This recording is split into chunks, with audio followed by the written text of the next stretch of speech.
Esto es La Entrevista con Raúl Valladares.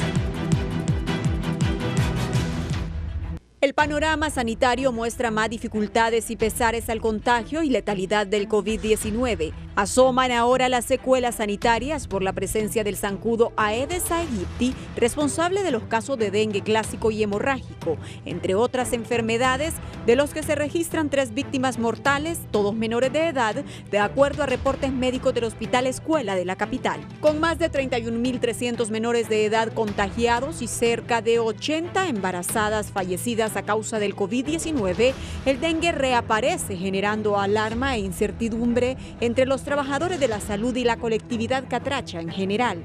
Honduras, que celebró sus 200 años de independencia de España con luces y desfiles militares, se halla con los triajes y hospitales al tope y faltos de medicinas por la explotación de casos de variantes de COVID-19, que ya deja más de 9.400 víctimas y 355.000 contagios. Ahora revive el ciclo del dengue hemorrágico, el heraldo negro ensañado en la infancia y la juventud. En los últimos 20 años se ha presentado 3 grandes epidemias de dengue en el Caribe. La primera en 1963, la siguiente en 1969 y la tercera en 1977 en Jamaica.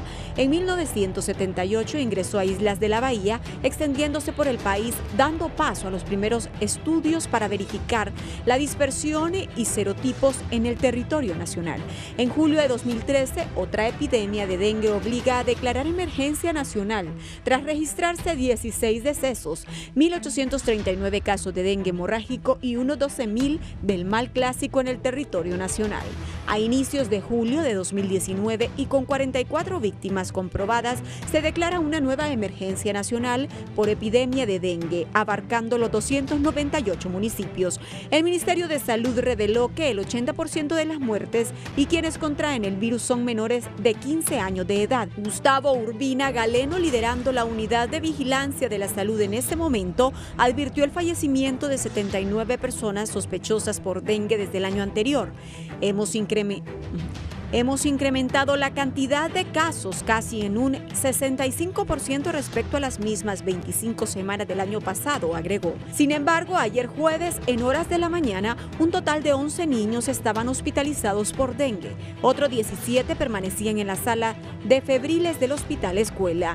Las defunciones en lo que va del año por esta enfermedad viral ascienden a 3. 2 corresponden a niños de 10 años de edad. Islas de la Bahía, Cortés, Choluteca, Santa Bárbara, Francisco Morazán están entre los departamentos más afectados históricamente con la enfermedad que provoca la picada del zancudo Aedes aegypti. Además, donde se encuentra el vector del dengue, aparece el virus del Zika, que desde el 2016 se extendió en casi todos los países del continente americano, según reportes nacionales como de la Organización Mundial de la Salud.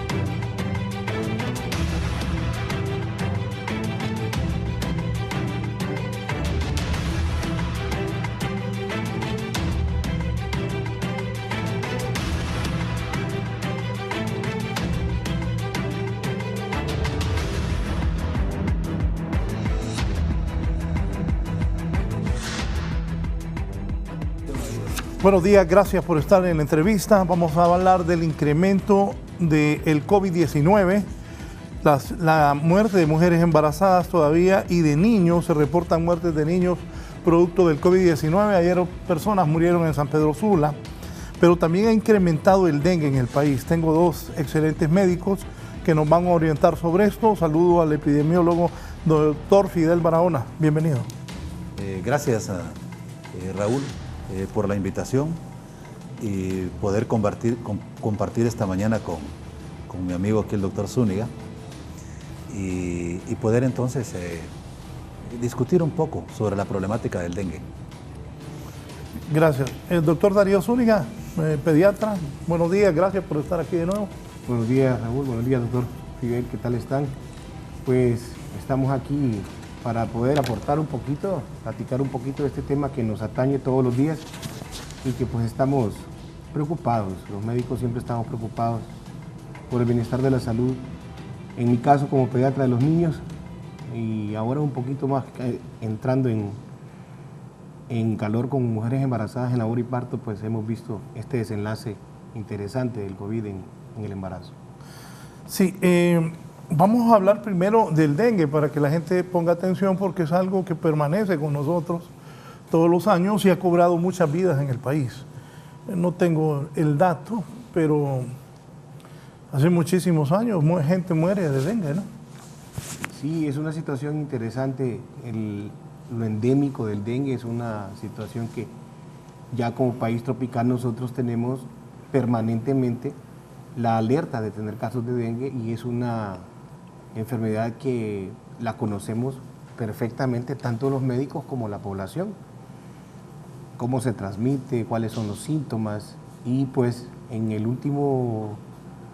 la última revisión del 2011, cuando ya cambiaron las normas y hace 3 años volvieron a cambiar, es decir, ligeramente, para el manejo, pues las muertes se mantienen por debajo del 3% en nuestro país.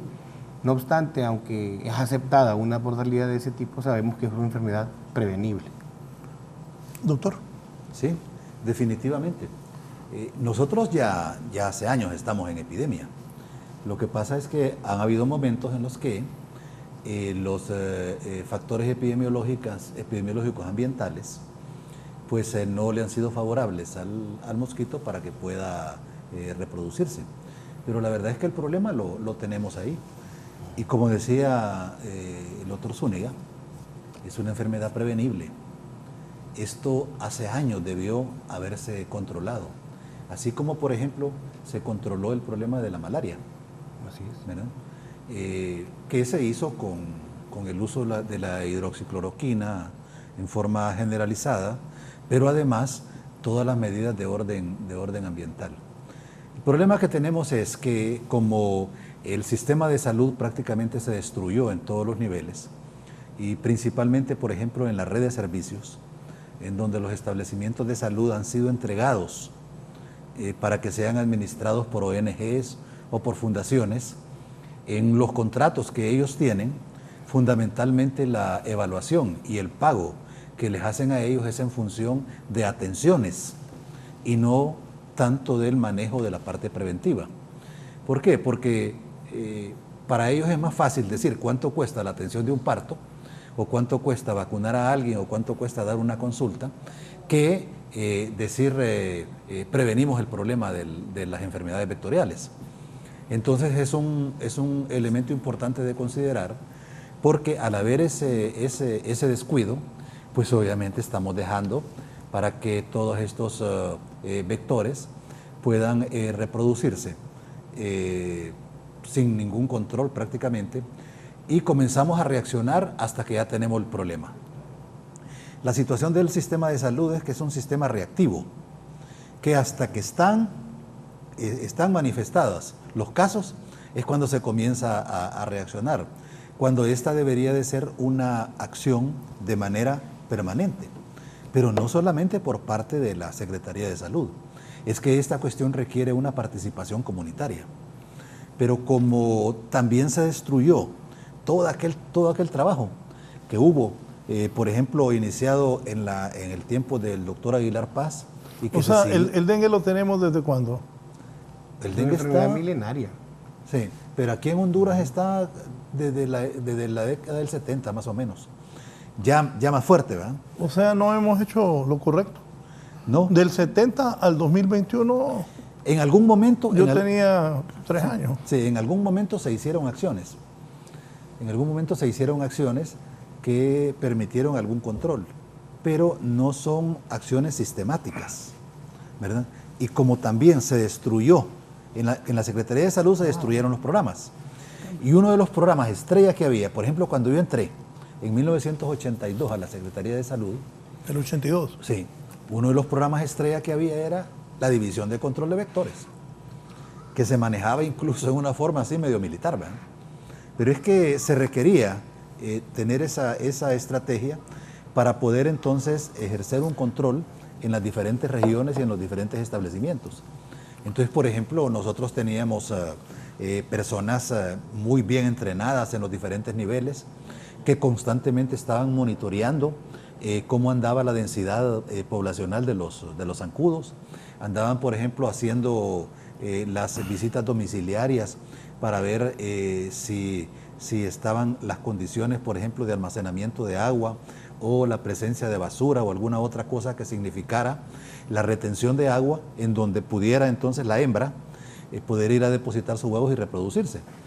Estaba la cuestión de la batización, ¿verdad? Pero todo esto, como digo, se ha ido perdiendo. ¿Por qué? Porque todo ese personal se fue jubilando.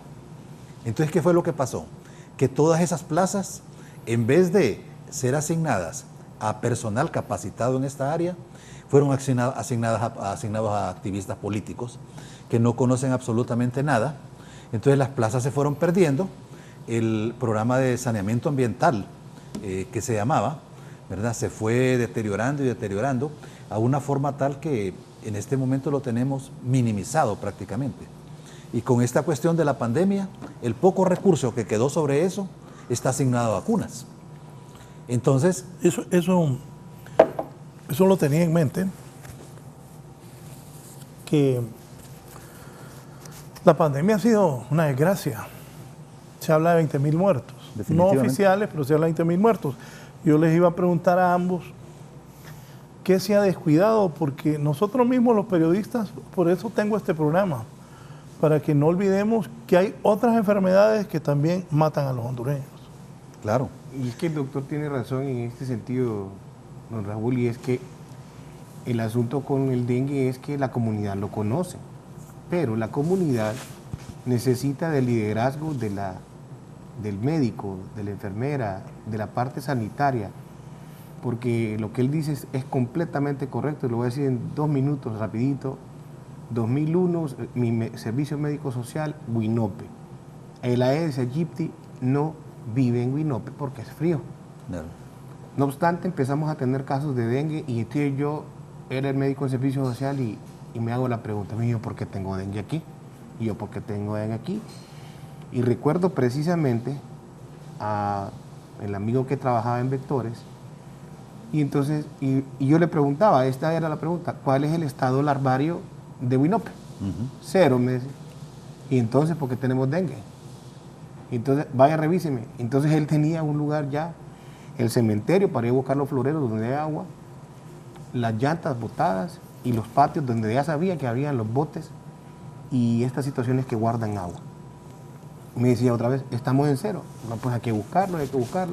Y empezamos a hacer esa labor investigativa donde el médico se sale del centro de salud y es lo que llamamos el trabajo en extramuros, y lo que el doctor está diciendo es correcto. La integración de los servicios de salud a la comunidad debe de mantenerse en una forma permanente y no como dice él, ¿por qué me voy a poner a hacer las cosas el día que ya tengo el enfermo enfrente? ¿Tengo que hacerlo? Sí. ¿Estoy entrenado para trabajar en curación?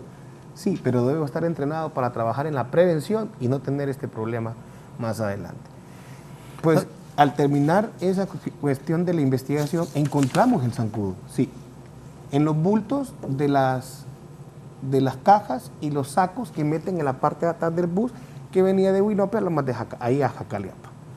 Ahí encontramos el zancudo, ahí encontramos la razón, fumigamos los buses, empezamos a revisar debajo de los asientos, se acabó mi dengue en Huinope.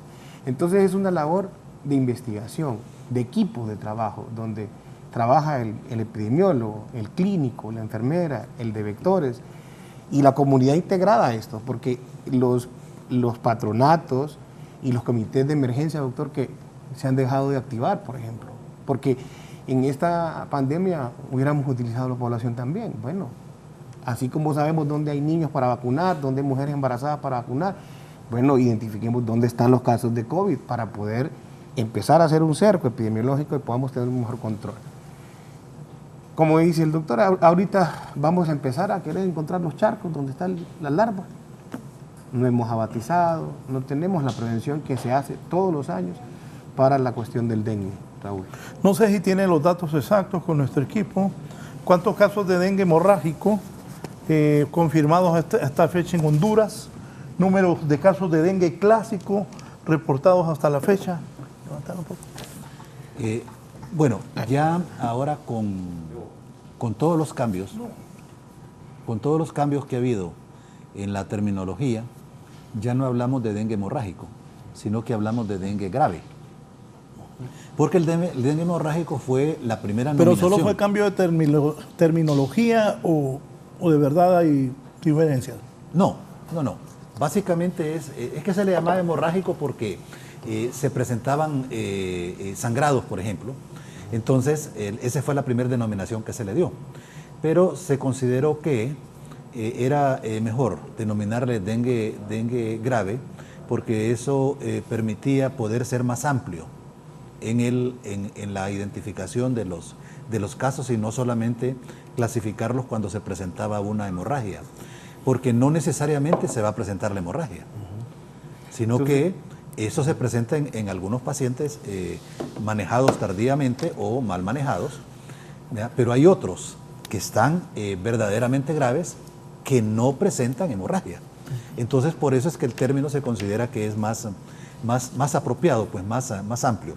Fíjese que yo en este momento no tengo los datos, ¿verdad?, exactos sobre cómo anda la evolución del número de casos y de los fallecidos. Son alrededor de 7.600 casos de dengue, el total de casos a nivel nacional ahorita, y alrededor de 330 y algo, 340 casos de dengue grave o en la terminología anterior de dengue hemorrágico. Las muertes no suman más de 5 ahorita. No obstante, los servicios que están destinados para la atención de pacientes con dengue, al menos en pediatría, hay una salita donde hay 15 camas y había un exceso de 18 pacientes ingresados.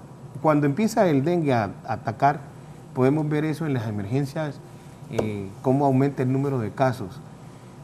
Y es una ola en la que se ven hasta 25 personas, hablando de la población infantil, que se ven afectadas al día. Las mamás y papás que lo escuchan, ¿qué hay que hacer con los niños para evitar el dengue? No, definitivamente en el ámbito familiar, aquí es donde entra ir a buscar el reservorio. Si usted tiene su agua guardada en un barril, taparlo bien, usar la untadita, que ya sabemos que es cloro, en la parte superior de la pila, por dentro, a una pulgada, 2 pulgadas del borde de la pila. Bueno, yo tengo años en el periodismo de estar diciendo eso y hacer promociones y todo, pero los hondureños somos famosos por no hacer caso. Exactamente, entonces ahí es donde entra lo que es el comité, los comités que hay en los barrios y colonias, patronatos y los comités de emergencia. ¿Qué es el dengue? Una emergencia comunitaria, como dice el doctor, es una cuestión tanto de la Secretaría como de nosotros, la comunidad. Las corporaciones municipales. Así es. Las corporaciones municipales tienen organizadas las colonias, están organizadas en comités de emergencia. Entonces, se activan cuando viene la lluvia. Bueno, pues es que el asunto de que venga la lluvia nos va a traer enfermedad, nos va a traer dengue. Entonces, es una situación en la que es de entregar a los grupos de trabajo en cada colonia, porque ¿qué pasa si usted tiene su patio lleno de monte? Si usted tiene latas, basura en su casa, entonces yo que estoy de vecino y limpio bien, pero usted no lo hace. El dengue, el mosquito, saben ustedes que tiene un rango de 100 metros para volar. Dura de entre 60 hasta 90 días una hembra, y cada 3 días se está alimentando de sangre y cada 3 días está inoculando el virus del dengue, sí está contaminado uno de los pacientes. Entonces, en ese sentido creo que conocemos bien la enfermedad, sí, pero necesitamos retomar, como decía el doctor Fidel Barahona, la integración de la comunidad con la Secretaría, pero la comunidad tiene que hacer su parte también. Sí, pero hay un elemento importante. Mire, en este proceso de desaparecimiento de los programas del nivel central, había una área que se llamaba de promoción de la salud. No, vinieron y a alguien inteligente se le ocurrió que promoción de la salud era igual a ¿cómo es que se llaman estas oficinas que están en servicio al cliente? No, que están en los ministerios, en donde están los periodistas. Tienen una ¿Sala de prensa? Sí, entonces ellos confundieron, ¿verdad?, las funciones cuando son totalmente diferentes. Relaciones Entonces, públicas. ¿qué fue lo que pasó? Relaciones públicas. Relaciones públicas. Sí, yo la capté que no era lo que él pensaba. Sí. Entonces, relaciones públicas ya se sabe cuál es la función que tiene, ¿verdad? Pero promoción de la salud es justamente eso. Eran, digamos, la gente que se preparó. Yo recuerdo, por ejemplo, que en la década del 80 teníamos un área de promoción de la salud en el ministerio, pero poderosa. Ahí, por ejemplo, habían personas especialistas en el diseño de material educativo, en el manejo de investigación para de esos resultados sacar ese material educativo y la promoción que se iba a hacer. Pero, ¿cuál es el problema que hay? El problema que hay es que nosotros no tenemos un plan de comunicación, educación e información. Y es exactamente la misma falencia que hay con el manejo de la pandemia del COVID. Mire, esto necesita de manera permanente estar informando a la población. Por ejemplo, para mí debería haber una alianza. ¿Qué haría yo si fuera ministro, por ejemplo? Yo lo primero que haría es una gran alianza con los medios de comunicación. ¿Por qué razón? Porque a través de los medios de comunicación nosotros podemos llegar a miles de personas, si no a casi la totalidad, ¿verdad? La otra cuestión son las redes, ¿verdad? Entonces, ahora existen tantas formas de poder comunicar, pero si yo no hago eso, ¿verdad? Aunque se sepa que hay que hacer labor de prevención, a la gente se le olvida. Hay que estar de manera permanente insistiendo. Eso está como los políticos, por ejemplo, que tienen que meter varias cuñas o varios spots para lograr impregnar ahí en la mente de la persona que vote por X o Y candidato. En esta área, pues exactamente lo mismo. Entonces necesitamos crear dentro del sistema de salud un programa poderoso de comunicación, educación e información que permita entonces llegar hasta la gente para poder informarle de qué es lo que va a pasar. Vaya, por ejemplo, si ya se sabe que viene la época de invierno, ¿qué es la prevención que hay que hacer? Toda la parte de aseo de la vivienda, de los alrededores. ¿Por qué razón? Porque si el agua cae, entonces ya no va a quedar estancada y ya no va a haber entonces posibilidad de que el mosquito pueda reproducirse. Ahí nosotros le estamos poniendo una gran barrera, ¿verdad? Pero si no lo hacemos, nos llega el invierno y comienza aquella reproducción de mosquitos y después no hayamos qué hacer y entonces vienen y sacan a aquellos que fumigan. Miren, se ha llegado a tal nivel acá en donde a cualquiera le dan una bomba de esas solamente porque es activista político, ¿verdad? Porque esa actividad se sacó de la Secretaría de Salud. Si será algo que se hacía ahí, pero no, después se llevó a otra instancia porque había otro tipo de intereses políticos y de otro tipo para realizar esa labor en personas que no están capacitadas. Entonces, ¿qué es lo que ocurre? Que como andan con esa bomba creen que es una ametralladora la que anda, ¿verdad? Y se la tiran incluso, todo ese rociado se lo tiran. Se divierten con eso. Ah, son felices andando con esa papada, ¿no? Yo lo he visto, bueno, cuando era reportero miraba que cuando entran, por ejemplo, al Lapto, a la Kennedy, a la Centro, donde hay calle peatonal, como dice el doctor, la disfrutan esos que andan con esa... Sí. Entonces, con ese nebulizador. Sí, y todo es con esa y entonces de repente la acción no la hacen en la forma más apropiada. Pero nosotros debemos de evitar llegar a eso. ¿Por qué? Porque si nosotros tenemos baja la densidad ahí está el video, ahí van con la máquina. Exacto, baja la densidad de mosquitos, entonces no. ¿Qué lleva esa máquina? Expliquémosle a la gente ese humo que tira esa máquina, ¿qué componente? Mire, es una combinación de diésel con un... ¿De diésel? De diésel. Ajá. Es una combinación de diésel con... Interesante. ¿Cómo que se llama? Un insecticida. Con un insecticida, ¿verdad? Permetrina. Claro, aquí hay un elemento importante. Eso tiene una fórmula, tiene una mezcla. Pero ¿qué se observó en algunos momentos? Que andaban nada más tirando diésel, porque no tenían el famoso insecticida, ¿verdad? Pero eso, ya cuando uno llega a eso, es porque tiene una población alta de mosquitos. Y es porque no ha hecho una labor de prevención.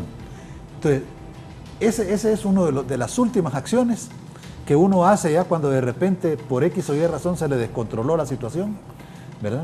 Pero eso no debe ser generalizado.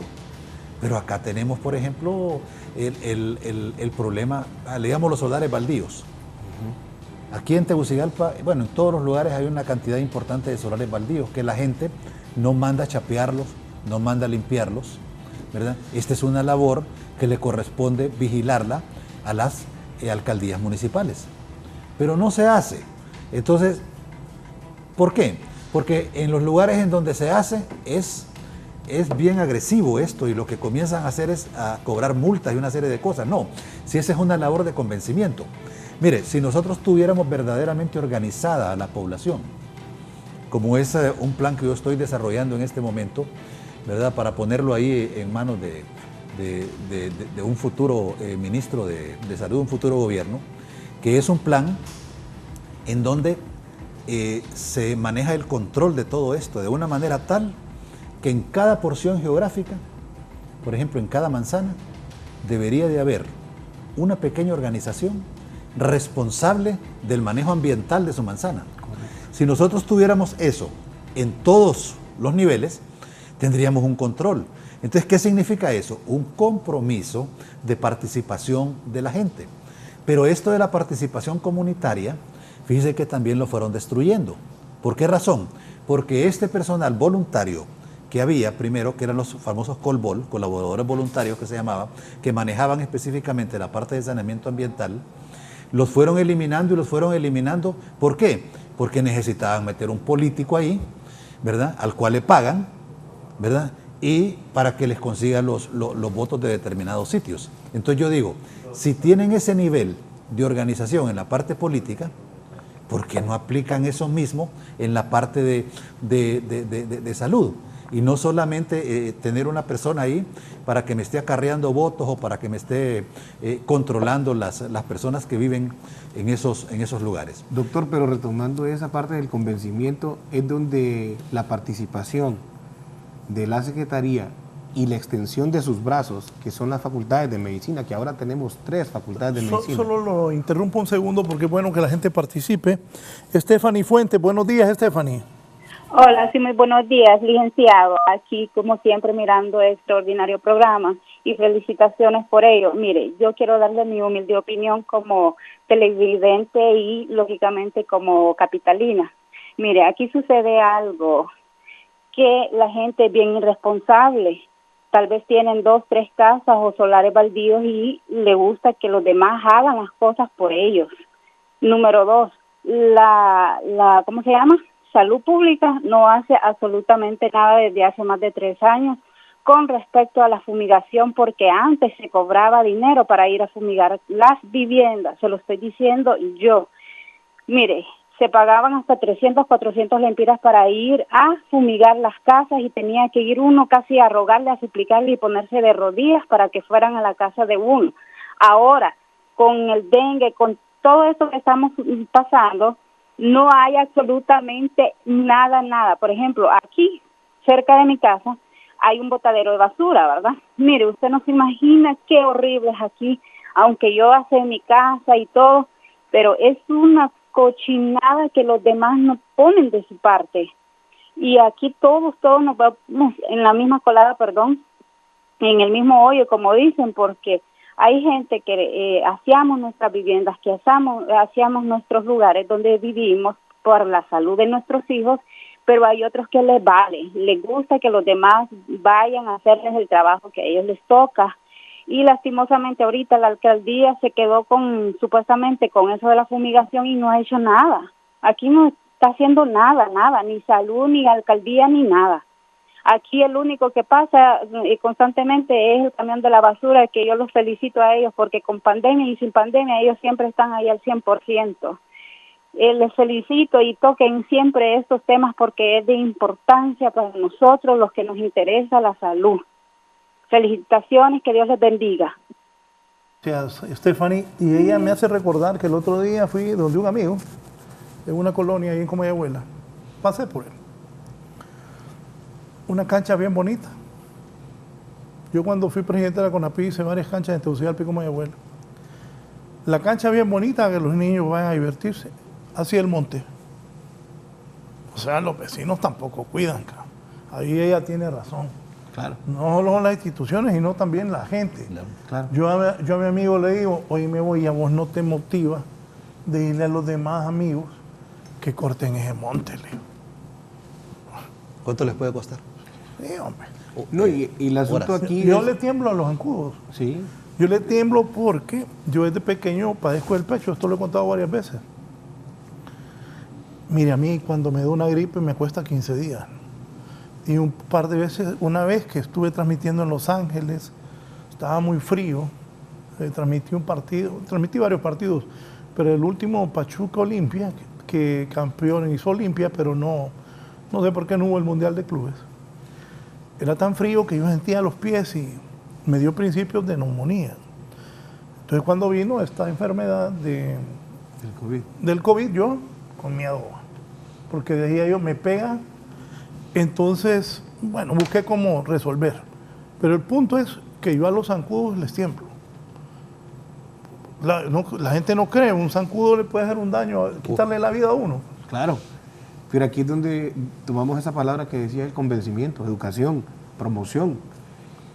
El ente regulador, que es la Secretaría, es el que tiene que estar permanentemente hablando de prevención, no solo del dengue, porque la limpieza nos va a traer varias cosas. Y veamos los dragados de los ríos. Si empieza a dragarse el río Choluteca y a dragarse todos los que vienen a caer al centro de Tegucigalpa, se va a prevenir el dengue, se va a prevenir la inundación y se va a prevenir muchos problemas que después de una inundación ese lodo que queda es terrible para la piel y para la población. Pero esa palabra convencimiento, doctor, yo la quiero tomar, y es que los primeros que tenemos que estar convencidos de esto somos nosotros, para poder iniciar una promoción adecuada en los centros de salud. Y es interesante lo que decía la señora, que las nebulizaciones pasaron a la alcaldía. Las nebulizaciones deberían de ser parte de la Secretaría de Salud y no de la alcaldía, a menos que se cumplieran. Imagínense estar pagando 400 lempiras para que le vayan a nebulizar su casa. Entonces yo creo que eso no está bien. La prevención de las enfermedades es un derecho de la comunidad, es un derecho de nosotros, los habitantes de un país. Y obviamente nuestra parte como estudiados en medicina es poder educar la población y también formar parte de estos comités que puedan dedicarse a la prevención. Y algo que usted acaba de decir, Raúl, es interesante. Cuando yo estaba en tercer curso, terminaba en noviembre, ya sabía usted que tenía 2 meses de vacaciones para el siguiente año. Entonces, en mi colonia nosotros hacíamos cuadrillas de limpieza. Y lo primero que preparábamos nosotros para poder disfrutar de todas las vacaciones era limpiar las canchas, limpiar los predios, los zanjos. Entonces hacíamos una campaña bien interesante y era una situación propia, no era que alguien nos decía hagan esto. Entonces yo creo que también la participación comunitaria es importante porque el bienestar es para todos. Y en el dengue uno puede ver esto, que yo limpie mi casa, que usted limpie su casa y que usted lo haga, es un beneficio para nosotros tres y para otros que viven a una cuadra de nosotros. El zancudo, como les decía, puede volar hasta 100 metros y dura entre 60 y 90 días. La que pica es la hembra y ya sabemos que, como le decía yo, las patitas del zancudo del dengue es ese que parece que fuera del Real España, amarillito con negro, blanquito con negro, y esto es importante. Ese es que le gusta del equipo. Fíjense que a mí no, pero cuando usted lo ve contra luz sí parece un zancudo con medias de fútbol. Por eso le dicen el tigre rayado en algunos lugares. Pues, mire, definitivamente esta cuestión, ¿verdad? Mientras nosotros no tengamos un programa fuerte de prevención en esta área, este problema lo vamos a tener todos los años. La pregunta es, ¿cuánto me cuesta en una instalación hospitalaria un paciente que llega con dengue? El costo es elevadísimo.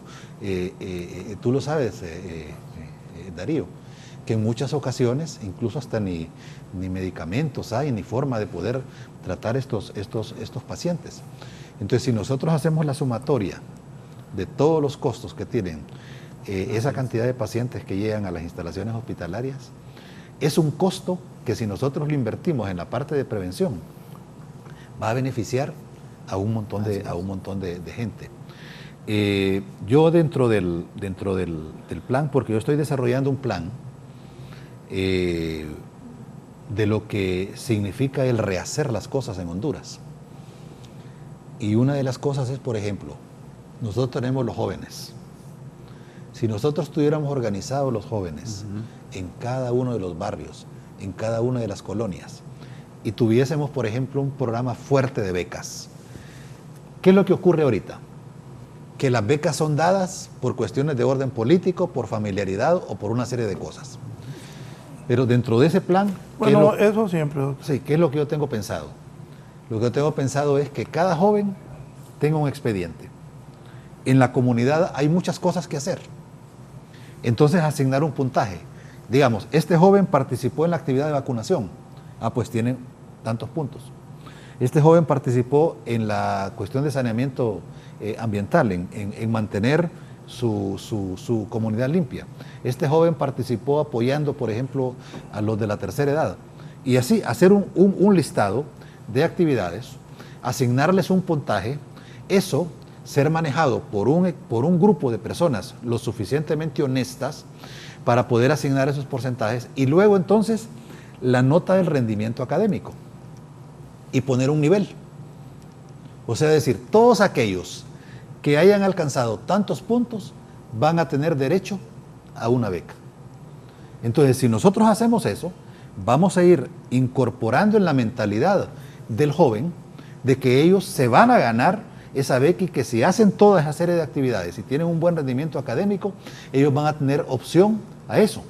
Entonces, cuando nosotros desarrollemos eso, estos jóvenes, esta nueva generación, va a ir preparada de una manera totalmente diferente. De la mano con lo que decía él, de las canchas. Sí. Es muy interesante, yo lo felicito por eso. Antes de las canchas, el doctor Walter Moncada, él es pediatra. Doctor, buenos días. Buenos días, licenciado Raúl. Buenos días, Fidel, mi amigo y compañero de toda la vida. Y Darío, una persona a quien yo quiero mucho por su experiencia y su capacidad que ha tenido en resolver muchos problemas, sobre todo en el dengue. Don Raúl, licenciado Raúl, el dengue es una enfermedad que hemos aprendido. Y al principio se nos morían muchos niños. Pero hemos aprendido todos. Hemos aprendido los médicos y han aprendido los epidemiólogos. Lo que dice el doctor Fidel y lo que dice el doctor Darío de la prevención es lo básico. Pero fíjese que si usted analiza lo que pasó en Urán, cómo lograron controlar sin vacunas el COVID, fue realmente con educación. Pero fíjese usted que la educación la hacían casi punitiva. Encerraban a la gente que estaba enferma. ¿Qué es lo que con nosotros pasa en el dengue? En el dengue nadie vigila las comunidades. Lo que dice el doctor Fidel Barahona en relación a las comunidades que controlan una cuadra es lo que hacen en Cuba. ¿Por qué Cuba tiene una mortalidad tan baja? Es la mortalidad más baja que incluso en Estados Unidos, porque desde abajo están cuidando todo. ¿Qué es lo que pasa en nuestro medio? En nuestro medio no tenemos la educación en salud, lo que dice el doctor Fidel y lo que dice el doctor Barahona. La educación en salud es lo más importante que nosotros tenemos que tener, pero la educación en salud tiene que ser vigilada. ¿Quién vigila? ¿O quién nos dio el abate? ¿O quién fumigaba? Todos esos programas, cuando usted los baja, el dengue aparece. Aunque el dengue tiene un ciclo cada 2 años de aparecer como epidemia. Entonces, sí, yo creo que necesitamos la parte punitiva y la parte fuerte de la institución de la CESAL, porque no es el Seguro Social el que controlaba eso, sino que le tocaba a la CESAL. Y la CESAL lo tenía que controlar con fuerza, o vigilar incluso las canaletas, donde están los canales, donde se acumula agua limpia. Eso no se hace. Fumigar, poner abate. Si nosotros hacemos esto y además tenemos unidades de centros de salud donde controlamos el día 2, el día 3, el día 4, hasta el día 7 el paciente, nosotros evitamos que el paciente sea hospitalizado. ¿Qué es lo que usted anda buscando? Entonces, yo recuerdo en Wuhan cómo controlaron. Lo controlaron sin vacunas, lo controlaron con mascarillas.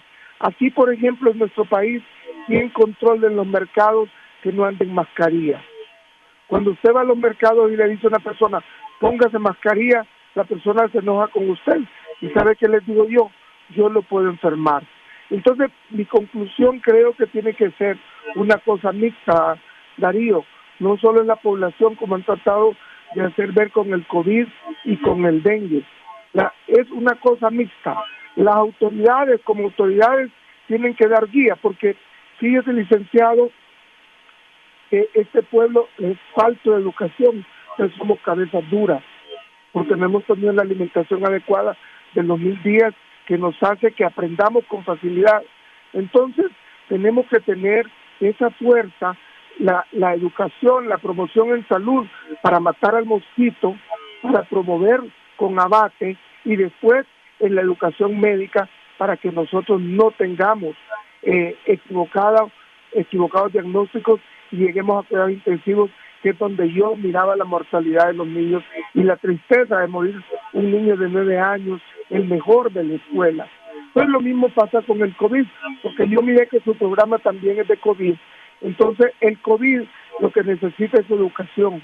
¿Cuánta gente no anda mascarilla? Y todos andan solo una mascarilla. Tiene que ser doble mascarilla, el lavado de manos, el gel de manos, y además esta promoción debe ser vigilada y supervisada por la CESAL. Debe ser multada, debe ser la gente llamada en atención para que la gente no se contamine. Y la vacuna, como usted bien sabe y lo ha promocionado, en la otra parte que va a evitar. Si nosotros hiciéramos estas dos cosas, el COVID, yo le aseguro que otro gallo nos estuviera cantando. Aunque viniera la variedad delta, nosotros si pusiéramos mascarilla, si nos pusiéramos gel de manos, que parece repetitivo y parece tonto lo que nosotros estamos diciendo, pero es la base. Ahí Fidel y el doctor Darío no me van a dejar mentir, que esa es la base. Entonces yo creo que las dos enfermedades se parecen mucho, pero quiero decirle a la CESAL que yo ando en los mercados y nadie anda mascarilla, y no hay ni siquiera un promotor de la alcaldía que le diga póngase mascarilla o le regale la mascarilla en los mercados. Y la gente no le importa porque se cansa o no lo pueden comprar. Pero si fuéramos punitivos, licenciado Villanueva, las cosas cambiaran. Entonces yo creo que la educación en salud y la misma educación médica, yo recuerdo haber salido en un foro donde solamente quería hablar para los médicos, para que aprendiéramos a manejar bien el COVID.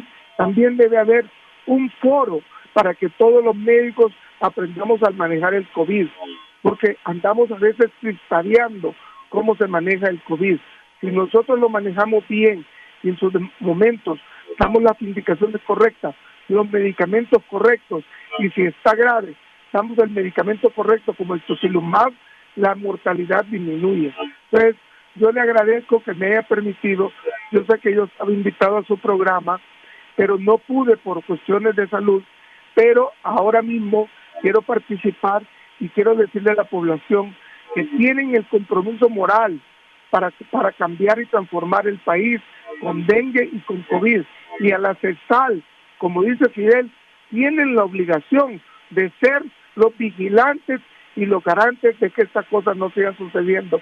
Así que Darío, te felicito, vos también, porque has sido el que ha estado en la barrera deteniendo la enfermedad, pero como ustedes dicen, lo más importante es la parte preventiva. No sé si tiene algún comentario o alguna pregunta, estaré aquí a la orden para ayudarles a educar en salud, que es lo que ha hecho hoy en su programa, licenciado. Sí, doctor Zúñiga. Doctor, no, saludarlo. Gracias por su comentario y definitivamente lo conozco como mi maestro, como intensivista, y pues decirle de que realmente es una labor de muchas personas, de mucho amor al país, de mucho amor a la niñez, y por supuesto a la vida humana. El hecho de poder mantener una vigilancia con esto de tanto del COVID como del dengue. Y usted decía una cosa bien importante, esta vigilancia punitiva. Y yo decía, ¿qué pasa si yo me doy cuenta que los zancudos que me picaron a mi hijo, a mi hija, y provocaron la muerte de un familiar, un ser querido, qué pasa si yo sé de dónde viene? ¿Qué puedo hacer con esa persona que no limpia el zanjo, que no limpia su casa del monte? Entonces, parece una medida extrema, pero realmente la educación continua, tanto en nosotros los doctores como en la población, debe de, en algún momento usted decía, doctor, también, de casi una forma militar, claro. Es de preguntar cuáles son las situaciones que tenemos en nuestros hogares, en nuestras comunidades, para poder determinar qué vamos a hacer. Pues, acertado, doctor, su comentario. Yo creo que realmente es una necesidad que la educación médica continua y la educación de la población sea vigilada y sea garantizada por el ente que le toca hacerlo. Doctor Fidel. Sí. Los comentarios de Walter, que por cierto es uno de los mejores intensivistas pediatras que tenemos. Ahí trabaja en el Seguro Social. Fuimos compañeros durante toda la carrera. Lo tuve que aguantar durante 8 años. No, son bromas. Creo que en toda esta... ¿Es buen maestro? Sí, sí. Excelente. Sí. Sí, porque yo recuerdo al licenciado Reinaldo Amador, era jodido Amador, pero un buen maestro, que uno aprende. Uno al final agradece a maestros como el doctor que le enseña a uno. Eddie, ya le voy a dar participación después de que comente el doctor Fidel para que él tenga una nueva participación, por favor. Sí, pues le decía que en esta cuestión es importante que haya un gran acuerdo en esto, un gran acuerdo nacional. El problema que tenemos en este momento es liderazgo. Así es. Entonces, cuando no hay liderazgo, difícilmente la población lo va a seguir. Entonces, nosotros necesitamos una instancia como es la Secretaría de Salud, que tenga un liderazgo lo suficientemente fuerte que influya en la población, que influya en las organizaciones de la sociedad, que influya en todos los grupos poblacionales de una forma tal, ¿verdad?, de que la gente se convenza de que esa directriz que está saliendo de ahí es una directriz que hay que seguir y que hay que apoyar. Entonces, ese es un elemento importante que hay que manejar. Por eso es que yo siempre le digo, miren, no hay que mentir, mejor hay que decir la verdad, reconocer cuando me he equivocado, ¿verdad?, darle la razón a quien en algún momento dio alguna luz sobre esto, pero no tratar de tapar las cosas pensando que de esa manera entonces me voy a proteger y no estar en una posición de estar a la defensiva. Eso es lo peor que puede pasar, porque ahí el liderazgo se pierde. Entonces, eso es muy, muy importante. En esta acción es conveniente que haya toda una reflexión, por ejemplo, con el sistema educativo. También. Digamos, los niños.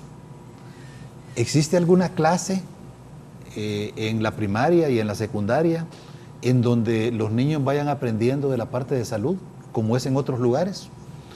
En donde los niños vayan aprendiendo por qué es importante prevenir y cómo prevenir, e ir conociendo una serie de patologías que están ahí a su alrededor y por qué es importante que ellos participen.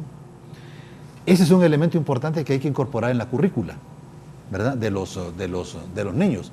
Porque si nosotros lo enseñamos desde abajo, vamos a tener dentro de 15, 20 años nuevos padres, ¿verdad?, que van a poder transmitir esa información a sus hijos. En Honduras hubo un ejemplo muy importante. ¿Recuerdan la lactancia materna? Sí.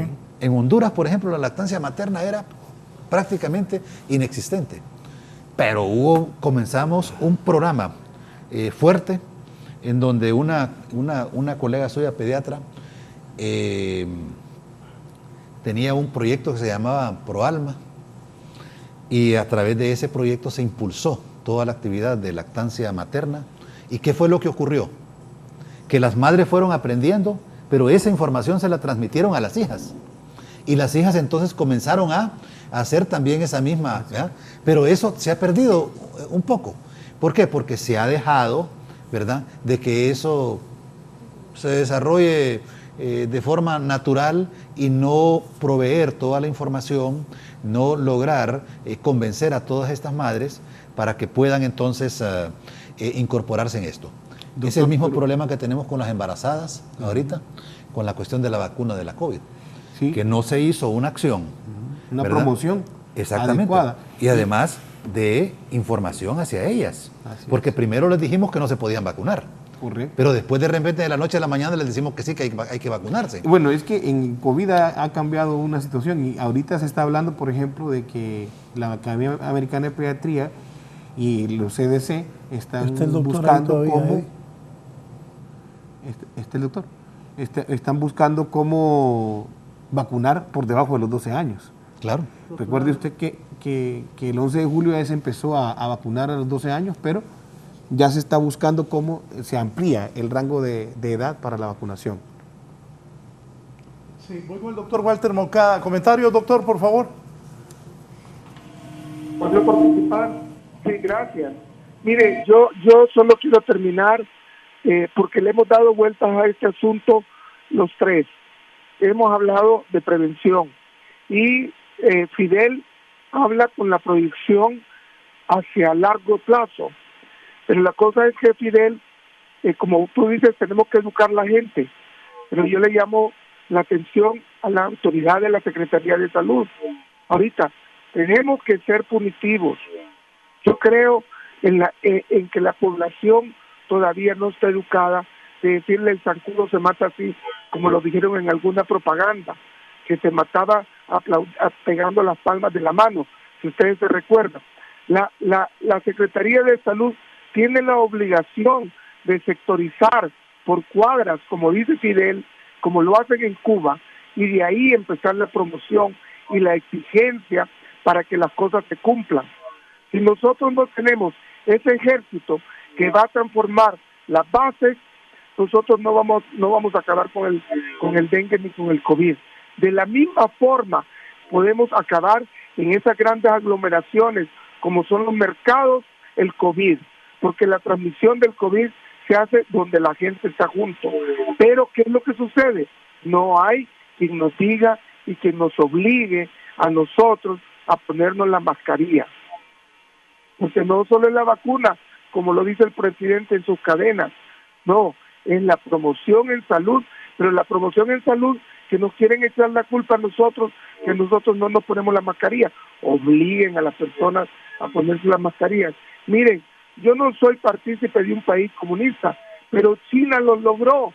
Entonces, las cosas buenas las tenemos que ver y las tenemos que seguir. Entonces, yo quiero que la ministra de Salud monitoree estos programas y que ella escuche lo que le estamos diciendo. Nadie se va a enojar porque nos digan que nos pongamos una mascarilla.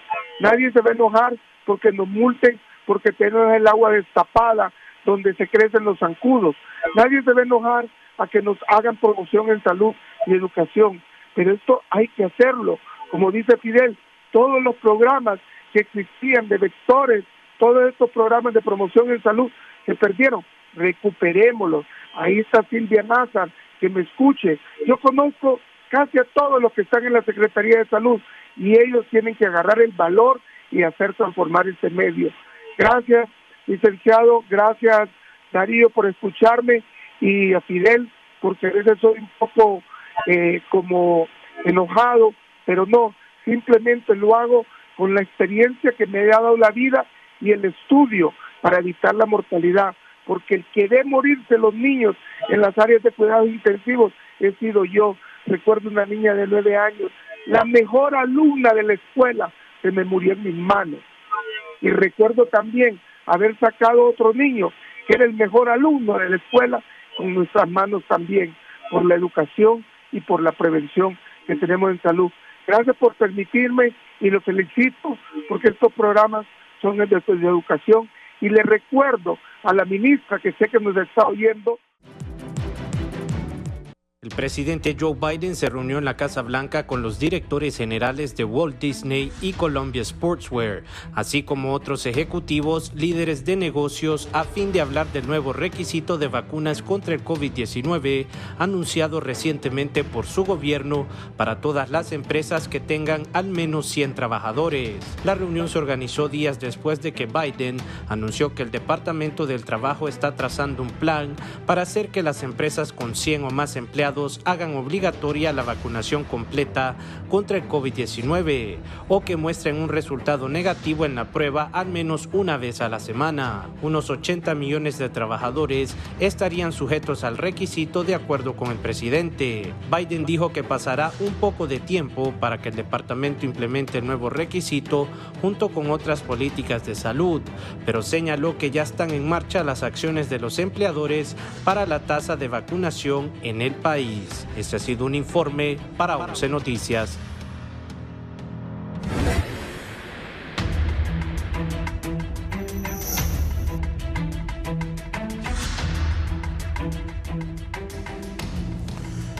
Bien, díganme así rápidamente porque luego les voy a preguntar, no nos podemos dejar por fuera la pandemia que está matando tanto hondureños. ¿Ciudades, departamentos más afectados generalmente por el dengue?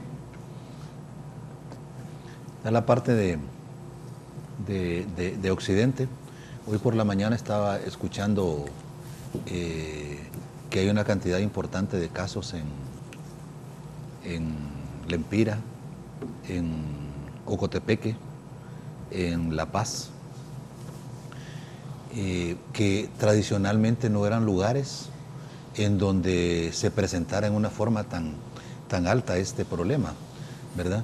Sino que eran ciudades como, las ciudades más que todo, ¿no? Acá en Tegucigalpa, ¿verdad? Se está incrementando el número de casos. Yo creo que ustedes están viendo mucho más casos ahorita ahí en el hospital que los que estaban viendo hace unos 15 días. Entonces, el problema es que el mosquito, como cualquier microorganismo, ya sea bacteria, virus o parásito o un vector como este, ellos se van adaptando. Así es. ¿Verdad? Por eso es que es importante la vigilancia que se ejerza sobre ellos. Y en Honduras hemos perdido eso, ¿verdad? ¿Por qué razón? Porque el mosquito se va volviendo resistente a los insecticidas, por ejemplo, ¿eh? Entonces, cuando se hace el uso de insecticidas en una forma indiscriminada y no hay estudios que nos indiquen que ese insecticida está siendo, o el zancudo está siendo resistente al insecticida y seguimos insistiendo en lo mismo, lo que hacemos es incrementar el problema. Claro. ¿Verdad? ¿Por qué? Porque estamos creando super zancudos. ¿Verdad? Entonces ese es un elemento importante de considerar. Entonces el zancudo, como decía, se va acomodando. Antes, por ejemplo, decíamos, no, más de 1000 metros no hay. Ajá. Y ahora sí lo vemos. Así es. ¿Por qué? Porque ellos se van adaptando. ¿Por qué razón? Porque en los viajes, ¿verdad? Como decía Darío al principio, ¿verdad? En la parte de atrás o en los equipajes, ahí van los zancudos, ¿sí? ¿Verdad? Y llegan a otro sitio y cuando llegan allá, pues si encuentran condiciones epidemiológicas, comienza entonces la reproducción. Así fue que vino el problema de la Aedes, ¿verdad? Porque no apareció, por ejemplo, en nuestro país, sino que es algo que vino importado, ¿no? ¿Se ha podido controlar de alguna vez esta enfermedad en el país? Sí, doctor, sí. Definitivamente y es que aquí hay que hacer una diferenciación en lo que es la fase preventiva y la fase curativa. Entonces, en la fase curativa, que es donde el entrenamiento de los médicos ha venido mejorando cada vez más, vemos como la guía actualizada de la Secretaría de Salud que se practica, usted agarra el manual de tratamiento del dengue y lo aplica en un paciente grave con dengue, la mortalidad va a ser baja. Entonces, ¿qué quiere decir? Que estamos siendo bien entrenados en la parte curativa, entonces nos falta la parte preventiva, pero es que la parte preventiva, doctor, es todo el año. Claro. O sea, no es... Es de siempre. No es, exactamente, es porque el clima nuestro no es así, primavera de tal, otoño, no es así. Tenemos un clima tropical diferente que no nos permite tener solamente enfermedades temporales. El dengue es una enfermedad endémica que está todo el año. Y entonces en ese sentido sí le puedo decir que la mortalidad, digamos, después de 2011 hemos mantenido la misma mortalidad por debajo del 2%. Esto quiere decir que en los hospitales, en los centros de salud, sí se sabe hacer lo que tiene que hacerse para la enfermedad. Pero ¿qué pasa? Como decía usted, bueno, pero ¿cuánto se ahorraría o cuánto podríamos destinar para la prevención, que en un principio va a ser muy costosa, pero que después nos va a permitir no tener casos de dengue e invertir esas inversiones, en ese dinero en otras cosas? Yo creo que es importante que lo digamos. En el momento de la mortalidad, que es cuando usted cuenta los números de muertos, se dice, bueno, aquí es donde digo yo que estoy controlando una enfermedad. En el número de casos, no. Si el número de casos se dispara es porque mi etapa preventiva no sirvió. Entonces, ya cuando hacemos el balance general de los muertos, sí, hemos controlado la mortalidad, digamos, pero siempre vamos a tener muertos si no tenemos esa prevención. El número de casos ha aumentado definitivamente en las últimas semanas y eso es lo que se avecina. Y el doctor Moncada decía una cosa, y es que es una enfermedad cíclica. Entonces cada dos, 3 años vamos a tener un aumento del número de casos, porque es el comportamiento de la enfermedad en el mundo. Díganme, ¿qué otros riesgos implica la proliferación de los zancudos? Esto lo anoté. Aedes aegypti, ¿en qué contribuye a la expansión del vector? ¿Riesgos de Zika y chikungunya? Latentes, ambas. Latentes, es la enfermedad. De hecho, hay una vigilancia permanente en la mujer embarazada, por ejemplo, por el Zika, debido a su relación directa con lo que es microcefalia. Entonces, ¿qué quiere decir? El doctor decía una cosa, en el departamento donde no había dengue, ahora tenemos. Porque el calentamiento es una realidad. Los cambios que hay en el clima permiten que el zancudo viva a alturas mayores y eso hace que se desarrolle más y por supuesto que aumente el número de casos en lugares donde no teníamos. Entonces yo creo que el Aedes se adapta, como decía el doctor, y se adapta no solo al ambiente, sino a los insecticidas, como él decía. Entonces, la vigilancia está en actualización de lo que son los insecticidas, en actualización de las normas y la promoción de las normas en el personal médico y, por supuesto, la promoción de salud en la comunidad. Yo creo que son 3 partes fundamentales para evitar el número de casos que no queremos tener. Contra lo único que no puede el zancudo es contra la destrucción de los criaderos, porque ahí no puede ser resistente, ¿verdad? Porque eliminando el criadero no hay reproducción, ¿verdad? Entonces, esa es una acción de orden preventivo, ¿verdad? Que si estuviera bien organizada y nosotros lográramos tener, por ejemplo, equipos de personas o grupos de personas de la comunidad en acuerdo entre ellos mismos, de que, por ejemplo, va a haber un grupo de jóvenes que va a visitar casa por casa y que va a ir a ver, por ejemplo, cómo están tales y tales cosas, posibles criaderos, y que haya un registro de todo esto, ¿verdad? Porque sería la forma en cómo darle el puntaje que yo mencionaba, ¿verdad? Entonces, si eso nosotros lo lográramos y ellos mismos se encargaran de darle la educación a las personas, ¿verdad? Aunque dentro de este plan que yo estoy elaborando, la idea es, por ejemplo, asignarle un equipo de salud a cada 250 familias. Entonces, ese equipo de salud, constituido por un médico general, por una profesional de enfermería, por auxiliar, por alguien de control de vectores o de la parte de saneamiento, ese equipo se encargaría de la vigilancia de esas 250 familias. Entonces, su trabajo sería ese nada más. O sea, la idea es que cuando yo le pregunte, por ejemplo, a Juan Pérez, ¿quién es su médico de cabecera? Que ya sepa quién es. Y que cambiarle totalmente el rol al médico. A nosotros, ¿cómo nos formaron? Que yo voy a estar sentado aquí en una clínica, te voy a tener un escritorio aquí, voy a tener una camilla ahí, y la persona me va a venir y me va a contar qué es lo que tiene. Ese modelo tenemos que darle vuelta. Entonces, ¿el modelo cuál debería de ser? que en vez de que la persona vaya en busca del médico, que ese equipo de salud visite a las familias de una forma tal que pueda entonces realizar toda esa labor de prevención, y ahí va a ser mucho más fácil. Por ejemplo, si hay una embarazada, tendrá que darle seguimiento a esa embarazada. Si hay un menor de 5 años, lo mismo. Doctor, entonces, pero es que los programas se han ido como perdiendo, y usted lo decía. Existe ya, Raúl, en los centros de salud un registro, una carpeta familiar donde se puede tener el número de habitantes, el número de mascotas, el número de pilas, el número de barriles. Pero como usted bien dice, se ha perdido el seguimiento de lo que se llamaba en aquel momento el CEFASA, el Censo Familiar de Salud.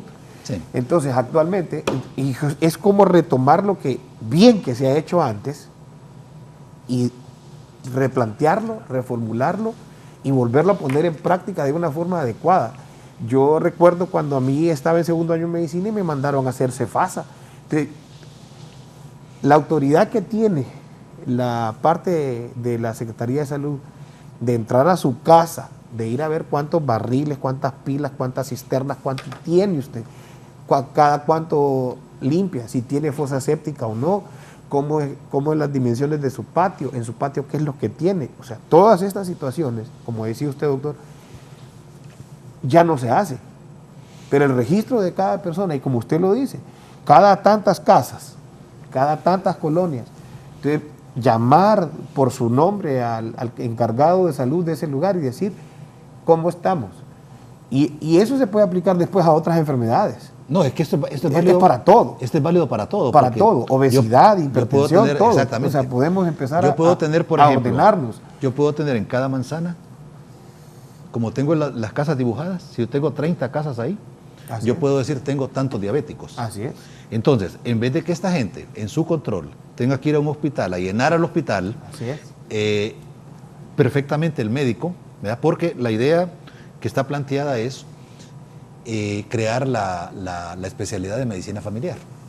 Claro. Entonces, creando la especialidad de medicina familiar, este médico general tendrá más armas para poder enfrentar esa situación.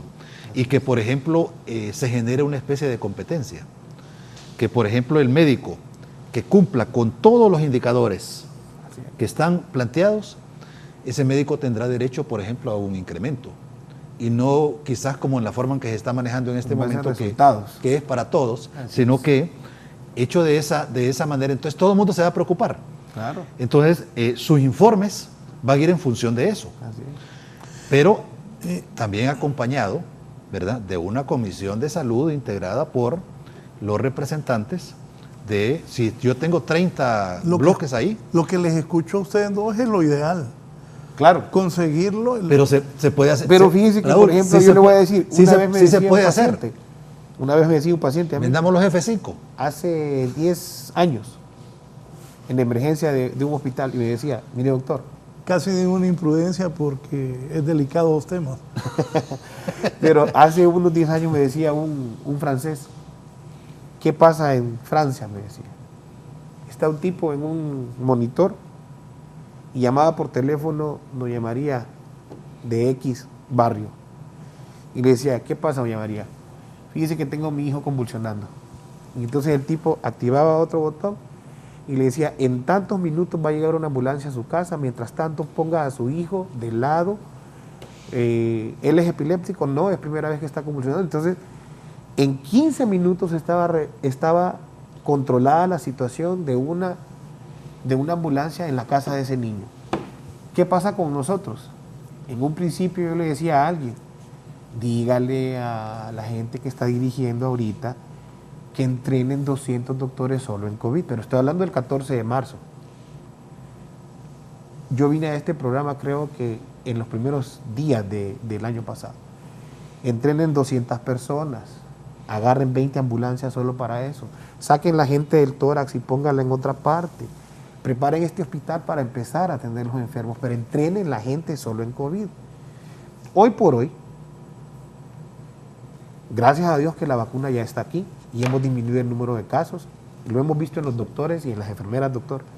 Es un gran, lo comentábamos ayer, es un gran avance, Claro. No tenemos muertos en el personal de salud y somos entonces el reflejo de que la vacuna está funcionando. Yo fui vacunado con AstraZeneca y hemos visto cómo la vacunación ha ido disminuyendo el número de casos. ¿Tiene que haber control? Sí, ya lo decía también el doctor.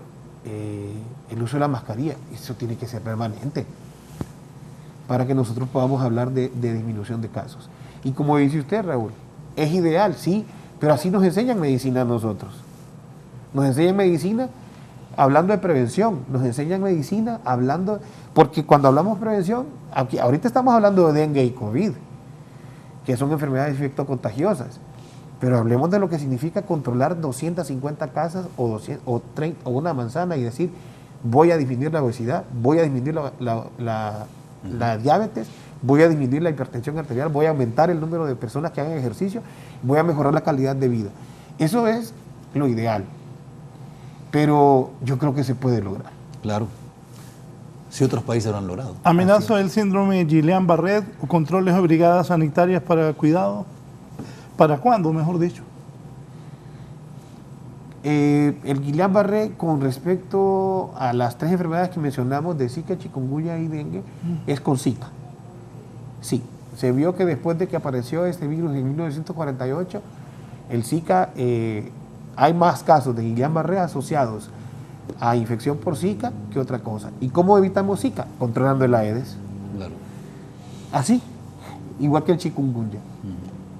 Sí, es que realizando la labor de prevención se controlan las 4, incluyendo malaria, aunque malaria ya prácticamente la tenemos, ya casi no hay casos en el país, ¿verdad?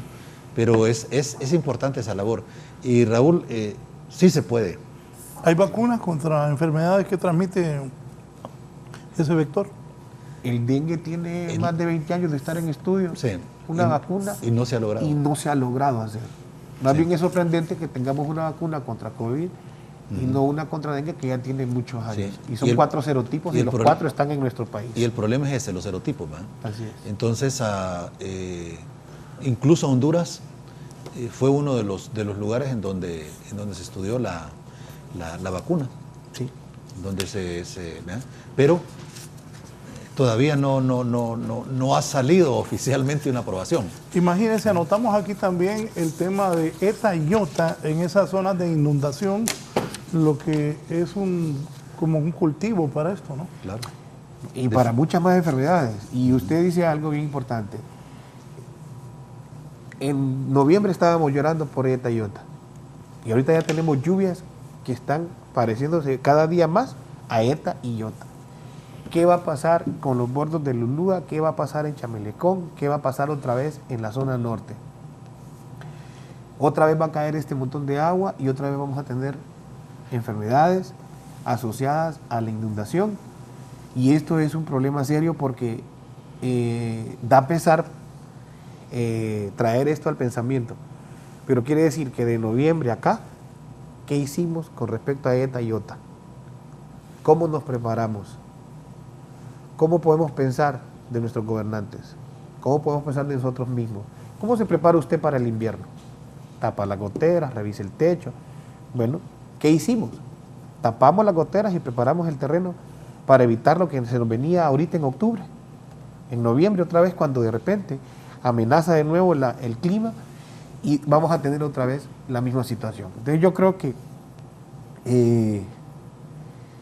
pues es importante no cansarse en primer lugar de, no es fácil, de ¿no? repetir, claro. Sí. No, perdón, para los médicos, pensé en los médicos, en la gente que atiende, no es fácil no cansarse porque sería mentiroso Evo, yo y quienes trabajamos aquí todas las mañanas decir que de vez en cuando uno no se quiere levantar, ¿verdad? Yo me levantaba a las 3:30 de la mañana desde 1992 y nunca he dejado desde esa fecha de madrugar. Y entonces no es fácil. Y entonces los médicos y ver lo que relató el doctor, que una niña se le murió en sus brazos, estos médicos que ven pacientes, no es fácil, ¿verdad? La vida de un médico, me consta, mi hermana y mi cuñado son médicos, mi cuñado ya falleció, era cirujano, No es fácil la vida de un médico y se estudia muchísimo para ser médico. No, es una profesión muy costosa también para los padres. Y sacrificada. Sacrificada, un gran esfuerzo. Hay que irse a los pueblos a hacer las prácticas, que pienso que eso sí es lo correcto, pero no es fácil. La verdad no es fácil. Sí. Y hay algo muy importante en toda esta cuestión del manejo de las inundaciones, es que volvemos de nuevo a la prevención. Así.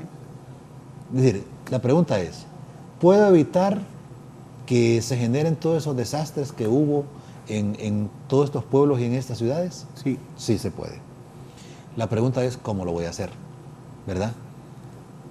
¿Lo voy a hacer o no lo voy a hacer? O sea, la decisión política de hacerlo. O voy a aprovechar la situación para agenciarme recursos que son del erario público y que entren a mi bolsa. Oiga, eso es un pecado. ¿Verdad? Y que una parte sea utilizada nada más en eso. Ahí es donde entran una serie de elementos, ¿verdad? Que para poder garantizar entonces esta cuestión se hace necesario crear todas esas condiciones.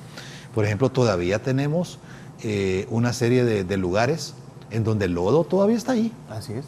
No se ha quitado. Entonces solo es cuestión de que caiga un poco de agua y vamos a tener el desastre de nuevo, ¿verdad? Entonces la pregunta es, bueno, ¿por qué no se ha hecho? ¿Cuáles son los problemas que han habido con esto? Se le ha dado prioridad a otras cosas. Entonces aquí es donde la conducción de un gobierno se vuelve muy importante para poder definir cuáles son las prioridades, ¿verdad?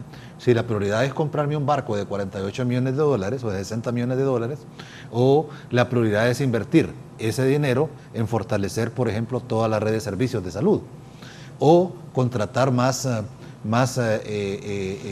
personal y fortalecer entonces toda la red, ¿verdad? Pero tenemos un sistema de salud destruido. Quien llegue ahí va a tener que agarrar todo ese montón de pedacitos. Bueno, usted dijo, si yo fuera ministro de salud, si yo fuera presidente, haría dos cosas. Bueno, sostener lo que está, pero yo haría, bueno, en salud, un hospital en Tegucigalpa y otro en San Pedro. Todavía hablan de quién hizo el hospital escuela, el doctor Vidal Morales. Estábamos niños nosotros tres. Bueno, de ahí la educación. Porque si la gente no... El otro día hablé con un compañero aquí. Míreme, yo quiero ganar más. Sí, le dije, pero tenés que estar más preparado. Claro. Y eso, para lo que viene, y los hijos de los que nos están viendo, y los niños pequeños, más lo que perdimos ya 2 años con esta pandemia, que eso es 10 años en educación, la educación, tampoco la educación, y que esa educación vaya de la mano con la tecnología, Sí. para que el país pueda desarrollar. Pero yo he visto empleadas domésticas con un celular, obviamente no como este, un celular de los más baratos, tratando de mandarle internet o ayudar a sus hijos, y no hay lo que usted dice. Ojalá que los que están peleando ahí por ser presidentes tengan esa visión, porque esta pandemia, y lo que él dice también, comprar cosas que no son necesarias. Siempre hay que tener cosas que defiendan la soberanía del país. Ya hay polémica por algunas declaraciones de algún presidente de Centroamérica, pero la salud y la educación, ¿verdad? Ya cárceles ya creo que hicieron suficientes. Salud y educación es prioritario. Hay 20.000 muertos. Oficialmente el gobierno no los oficializa, pero la gente de las funerarias, ahora vamos al COVID, y lo hablaba con los doctores antes de entrar al aire a poder conversar con ustedes, amigos televidentes. Hay 20.000 muertos en Honduras. Y todos los días se muere la gente de COVID. Y se muere gente con... mire, estos son los datos oficiales. El último dato, 1.737 nuevos casos. Total de casos confirmados, 350.707. Ojo, A esos 356.000 quiere decir que en Honduras han habido como 1 millón de infectados porque no han habido nunca las suficientes pruebas. No estoy cuestionando, pero no es fácil, pero en Honduras ha habido más de 1 millón de infectados. Que la epidemióloga decía en un programa anteriormente de que se hacen al día de las pruebas que se están haciendo, sean 100, sean 200, el 40% sale positivo. Claro, sigue. Entonces, y también decía, se están muriendo de 30 a 35 personas cada día. Claro, no, y si por ejemplo Bueno, triplicáramos el número de pruebas, ya no serían 1.737, sino que probablemente el triple. Así es. Entonces, esos son datos correcto. bastante Y a subestimados. los que no le hicieron pruebas están con COVID. Exactamente. También. Entonces, o sea, es que pensemos en los 18 departamentos del país. Así es. No lo podemos en Tegucigalpa y en San Pedro Sula. Pensemos allá, en lo más lejos de Gracias, en las aldeas de Ocotepeque, en Choluteca, en el Corpus, en todas esas, pensemos en todo el país. ¿Cuánta gente está infectada y no tiene acceso a que le hagan la prueba? Y esa gente anda en la calle. Y ahí ya el gobierno casi oficializa 10.000 muertos. Hoy, 10.000, entonces hay 20.000 muertos. Al inicio, cuando la doctora Elsa Palou, que es una doctora respetada, aquí dijo que ella consideraba que la pandemia le iba a dejar a Honduras unos 35.000 muertos. Entonces yo pensé, y lo he dicho varias veces, pensé en el estadio. Un estadio lleno. No, el estadio lleno, pero el estadio lo agarra 30 y 5.000 afuera, muertos, tendidos. Ya van 20. Ya van 20. Así es. Entonces yo no sé la Dos indolencia de la gente. pacientitos muertos por COVID, me dice Kelly, la periodista Kelly Olivera, 2 pacientitos por COVID muertos, confirma el Hospital María ahorita. Imagínense usted cuando vamos a ver la perspectiva de usar mascarilla, lavarme las manos, no tocarme la cara, y se muere mi hijo de COVID. O sea, esa es la realidad. Ese gráfico, explíquenmelo, porfa. Bueno, ese gráfico donde dice hospitalización, fíjese bien cómo dice 138%, ahí es sencillo. Ese 138% es que hay más camas de las que debería de tener ahí donde está. O sea, ahí la capacidad... La capacidad se sobrepasó en un Es 38%. 13, pero hay 18. Exactamente. Entonces está sobrepasada la capacidad. Y en cuidados intensivos, dice que la capacidad es 4 y hay 2. Eso es, estamos hablando de la sala de pediatría, en el Hospital María. Correcto. Y mire abajo en la sala de adultos, doctor, 40%, hay solo 2 pacientes entonces en cuidados intensivos.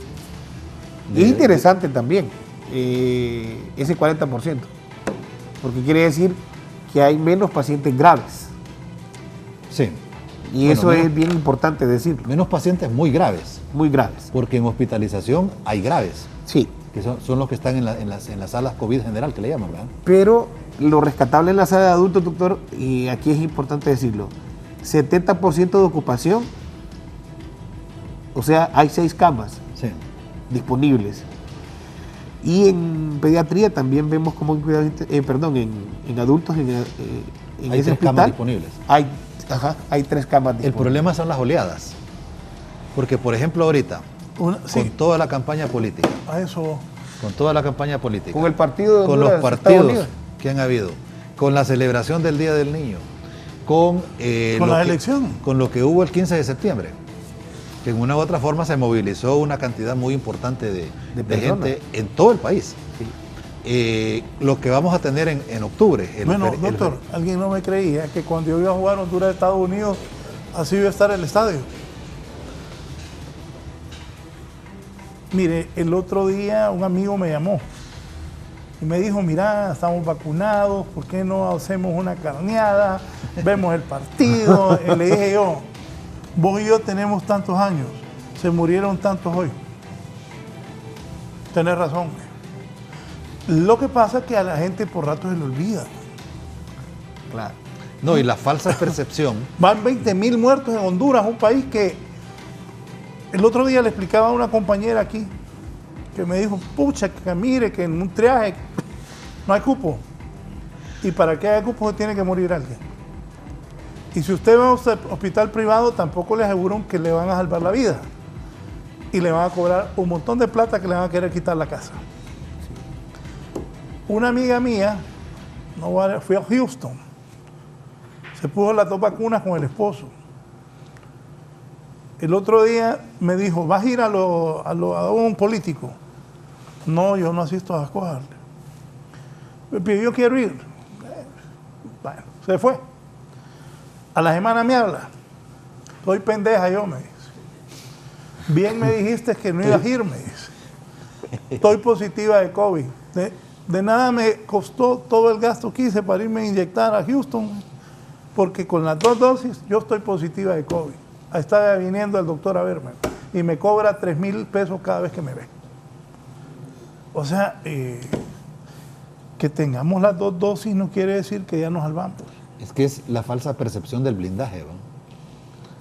Eso es como los políticos, por ejemplo, actualmente, que creen que con un decreto que saquen en este momento van a quedar blindados, sin saber que el tiempo pasa y van a haber cambios. Óigame, eso es obvio. Entonces, óigame, lo que quiere es que este país. Entonces, es exactamente lo mismo, ¿verdad? Por eso es que nosotros siempre decimos, no importa que usted esté con las 2 dosis de vacuna, usted debe de continuar con las medidas de bioseguridad. ¿Por qué razón? Porque tenemos todavía un 35% de gente que no tiene ninguna dosis. Así es. Tenemos nuevas variantes circulando, como es la Delta. Por ejemplo, hoy Sinajer estaba diciendo que ellos consideran, según unos cálculos que han hecho ahí, que en noviembre vamos a tener que el 100% de los casos de COVID que hayan van a ser la variable Delta Plus. Entonces, esto es verdaderamente lamentable si eso se llegara a producir. El problema son los niños, doctor. Que no son la población que se está enfermando actualmente, ¿cuál es? La infantil. No están vacunados. ¿Por qué no están vacunados? Porque todavía no hay vacunas para los menores de 12 años. Así es. Y porque los de 12 a 17, ¿verdad? Están todavía en proceso de vacunarse. Entonces, el problema es que tenemos una cantidad grande de población que está sin ninguna dosis o con una sola dosis. Porque cuando alguien tiene 2 dosis, por lo menos sabemos que tiene la posibilidad de enfrentar mejor la enfermedad y no llegar a una gravedad y tener menos probabilidad de fallecer, aunque va a depender mucho también de la condición de la persona, si tiene, por ejemplo, enfermedades de base. Yo quisiera aprovechar esto para decirle a la gente que me está escuchando, si ha pensado en no vacunarse, vaya, vacúnese. Sí. Si no quiere por usted, vacúnese por los hijos. Yo tenía... ¿verdad? Porque los niños ahorita están en riesgo, Raúl. Sí. Ellos, en la población, la infantil, menor de 12 años, es la que está en riesgo de morir. Yo en mi consultorio privado no había tenido casos graves de COVID. En las últimas 6 semanas hemos tenido 22 pacientes complicados por lo que es el COVID. Entonces yo creo que aquí es donde tenemos que decirlo. Si usted me está escuchando, usted está embarazada, usted es mayor de edad y ha pensado la locura de que el chip, que no sé qué, que me dijo el vecino, la suegra, vaya, vacúnese. Si no es por usted, vacúnese por sus hijos. O por los hijos de sus hermanos, de sus sobrinos, sus primitos, sus hermanitos. Fíjese porque esto es lo que un elemento es importante. Fíjese que ayer estaba viendo yo, por ejemplo, hay un programa que anda regalando, programa de la televisión, que anda regalando mascarillas en el mercado, o en varios, principalmente en los mercados. Y le preguntaban a alguien, ¿y usted por qué no usa vacuna? Porque a mí Dios me protege. Entonces, ojo, yo les quiero hacer un llamado a los pastores. Así es. A los pastores, porque los sacerdotes están más claros en esto, ¿verdad? De que ellos apoyan la cuestión de la vacunación. Obedecer. Pero hay muchos pastores que están en la posición de decirle a sus feligreses que la sangre de Cristo los protege. Eso es cierto, sí, ¿verdad? Porque los que conocemos la parte espiritual sabemos que eso funciona, que los milagros funcionan y todo esto, pero ¿verdad? Es importante que ellos no orienten a la gente a decirle, ¿verdad?, de que porque están protegidos por Dios no les puede dar el COVID. Hay que recordar, por ejemplo, lo que pasó, lo que dice la Biblia cuando Satanás se le apareció a Jesucristo y le dijo que se tirara de aquella altura, ¿verdad? ¿Cuál fue la respuesta que le dio? Y no lo hizo porque no hay que tentar, ¿verdad? Que si la ciencia ha producido una serie de avances importantes, es porque Dios lo ha permitido y porque esa cuestión va a beneficiar a las personas en términos de prevenirle un problema o de tratar algo. Entonces, no orienten a la gente diciéndole de que no usen mascarillas o diciéndoles que ellos están blindados, ¿verdad? Con la sangre de Cristo, porque nosotros no debemos de ser irresponsables. Y hay algo muy importante. La Biblia dice el amor al prójimo. Entonces, una forma de demostrar el amor al prójimo es protegerme, evitar que yo me convierta en una fuente de contagio para afectar a mi prójimo. ¿Por qué? Porque mi prójimo es usted, son todos los que están aquí, ¿verdad? Entonces, los pastores deben de saber manejar la palabra de Dios. Pero desafortunadamente, ¿verdad? Alguien les metió en la cabeza, ¿verdad? De que podían curarse absolutamente de todo, ¿verdad? Y que no había entonces ningún problema y que por tanto entonces no había que vacunarse y no había que usar medidas de bioseguridad. Por favor, si ustedes verdaderamente son líderes religiosos, yo en este momento les hago un llamado en el nombre de Jesús, así como es el lenguaje que manejamos o que se maneja en las iglesias. En el nombre de Jesús, yo les pido a ustedes, no sigan con esas malas orientaciones hacia sus feligreses, porque lo que van a hacer es llevarlos a la tumba. Ya tenemos ejemplos de pastores que por andar en esas posiciones les dio el COVID y han fallecido y dejaron a otros infectados, y eso no es justo y eso no es bien visto ante los ojos de Dios. Sepan manejar la palabra. Si ustedes promueven el amor al prójimo significa protegerme, significa vacunarme, significa andar con mis medidas de bioseguridad y significa también hablarle a otros que es necesario que nos vacunemos. ¿Por qué? Porque ya está demostrado que en la medida en que un grupo poblacional esté vacunado, va a disminuir el problema o el número de casos, y van a disminuir también la probabilidad de morir en caso de que se infecten. Y usted sabe, doctor, que espiritualmente ellos saben lo que significa obedecer la autoridad impuesta. Ellos saben perfectamente. No tenemos que decirle a ninguna otra persona, pastor o pastores que nos están escuchando, la autoridad en salud ha dicho cómo se debe manejar esto. No tengo que decir más, porque los pastores saben muy bien de cuando le enseñan a uno autoridad espiritual, ustedes saben lo que significa eso. Y ustedes son las autoridades espirituales y tienen que orientar las ovejas. Así que son temas bien profundos para nosotros, pero que conocemos la palabra y sabemos cómo es que funciona esto. Definitivamente la vacunación, hemos visto el impacto, doctor. La gráfica que nos mostraba Raúl hace poco es impactante y es interesante. Ya día nos mirábamos, es un tanto alentador saber de que al menos hay 2 cupos en la unidad de cuidados intensivos de adultos y de niños. Eso es importante porque el impacto se está viendo. Entonces, significa población, significa que tenemos que vacunarnos. ¿Cómo les digo yo? Bueno, si no es por mí, hagámoslo por los hijos, hagámoslo por los niños, porque ellos sí son el futuro, son el presente de nuestro país, y definitivamente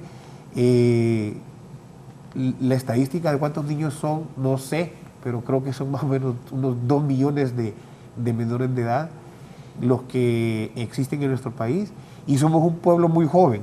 La edad promedio creo que anda entre los 25 y los 30 años, y yo que trabajo en la sala de labor y parto, todos los días, en este mes de septiembre, empiezan a nacer alrededor de la tarde unos 15 a 20 niños.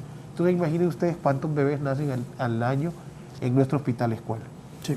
Doctor, agradezco su mensaje final. Bien, el mensaje final es que nosotros debemos de incorporar en nuestro pensamiento la práctica de la prevención. Y esto vale para todo tipo de enfermedades. La mayor parte de enfermedades son prevenibles. El problema es que nosotros fallamos en nuestra conducta. Para enfermedades crónicas, la falla importante que tenemos es nuestros hábitos, alimentarios principalmente, alimenticios. En la parte de lo que son el resto de enfermedades inmunoprevenibles, por eso se llaman así de esa manera, es porque utilizamos una vacuna que nos va a permitir poder entonces protegernos.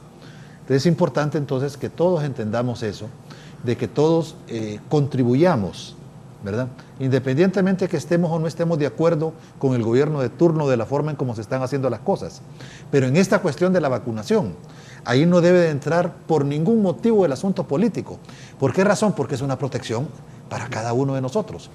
Entonces yo los invito, ¿verdad?, a las embarazadas a que tomen la decisión de vacunarse. Va a ser una buena decisión. Si usted ama a ese niño que está esperando, gran parte de su protección es que usted se vacune, porque ¿de qué sirve que usted se enferme? Sí, va a poder perecer y su niño nunca lo va a poder ver. Introduzca eso en su mente y visite el centro de salud, que ya están aperturados para realizar la vacuna. En su control prenatal perfectamente se puede hacer, el control mensual. A las autoridades un llamado. Tenemos que recuperar el liderazgo. No continuemos mintiendo, porque en la medida en que mentimos perdemos credibilidad frente a la gente y perdemos entonces la capacidad de ser líderes y de poder conducir entonces esta pandemia y el resto de patologías de una manera diferente, porque la gente entonces, si cree en nosotros, va a poder atender cada una de esas cosas y va a poder entonces comportarse de una manera diferente. Muchas gracias al doctor Fidel Barahona. Doctor Darío Zúñiga. Pues básicamente dos cosas: vacúnese. Si no lo quiere hacer por usted mismo, hágalo por sus hijos, por sus sobrinos, por sus hermanitos. Ellos son el futuro de este país y les debemos, por derecho y por respeto a ellos, que no se les vaya a dar COVID. Y en cuanto al dengue, limpiemos nuestra casa, limpiemos nuestro patio, y autoridades, por favor, hay que dragar los ríos nuevamente, no por campaña, no porque quiero ser presidente, no porque quiero ser alcalde, no, hagámoslo por la salud de nuestra comunidad.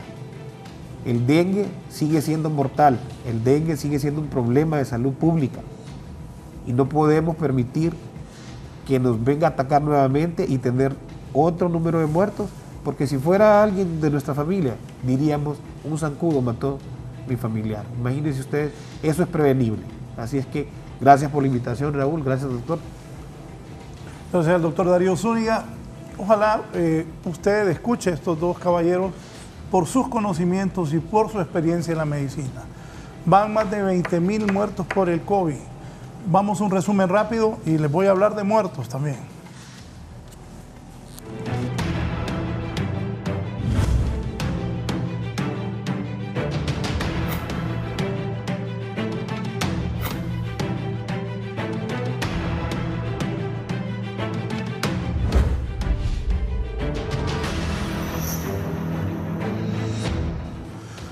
Saludos a los maestros en su día.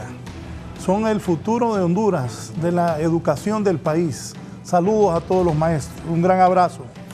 Lamentablemente, en plena conmemoración del Día del Maestro, ya se registran 5 fallecidos por COVID en el gremio magisterial, esto a nivel nacional.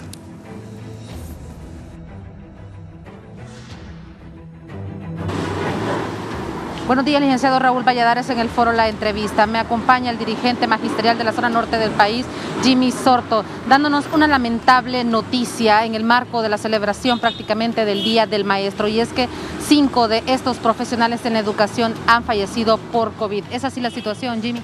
Sí, lamentable, triste que hoy en la conmemoración del Día del Maestro nosotros no celebremos, sino que realmente tengamos una situación de tristeza.